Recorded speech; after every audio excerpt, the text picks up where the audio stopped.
Disney has done such a good job of filling this game with mystery and suspense.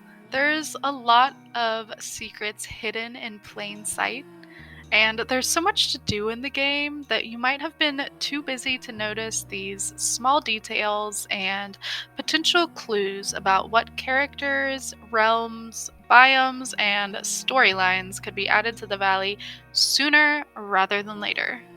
They've given us some pretty straight up answers about what's coming in the update, but there's also some very cryptic messages that we don't quite have the answers to yet. So let's do what we do best and talk about the first theory that I like to call the river theory. I did some research on my own for this video, but there's a bunch of information that's coming from the comment section of my last video, so if you have any Dreamlight Valley conspiracy theories, leave them in the comment section below and maybe we can continue to explore these theories together in future videos.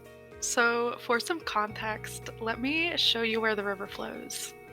It starts up in the Frosted Heights, and then it goes through the forest. There's a waterfall here that then leads the river underneath the bridge to the castle. So then it flows all the way to the Forgotten Lands, and this is something someone mentioned. Not only is there a waterfall coming out of the Forgotten Lands into the river, but there's also one that's inside of the mines. And then after that water flows out of the mines through the Sunlit Plateau, it does waterfall where the ruins are in the Glade of Trust, before finally ending up in the ocean, aka Dazzle Beach.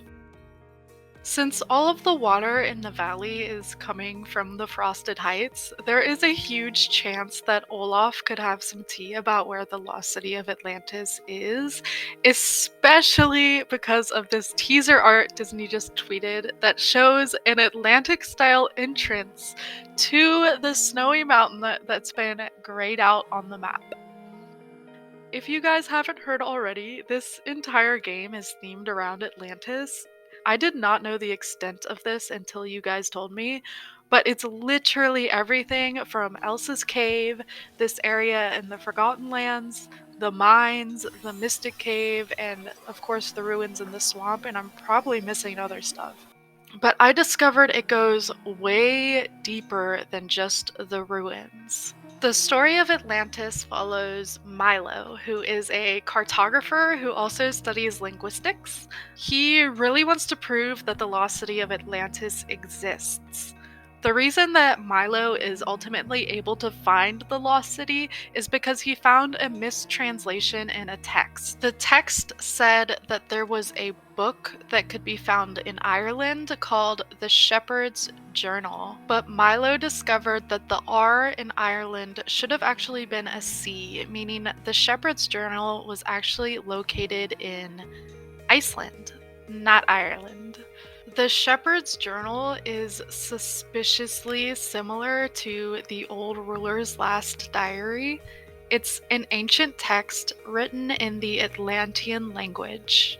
The creators of this movie really did come up with a language for it, and it really is the language that they use in the old ruler's diary. It can also be found on the stone slabs in the Mystic Cave, which translate to, if you're reading this, you're too close. If you go into furniture mode and then go to filters, there is a symbol next to the Atlantic civilization. That's the symbol for the letter E. Finally, and most recently, in the teaser art of the Atlantic door, there are symbols that translate to the word enter. So this is kind of like the big finale, the big like oopie doopie. I saw this because I rewatched Atlantis for this video and I was like, oh, like, what? Like, bitch, that's so, it's like almost obvious.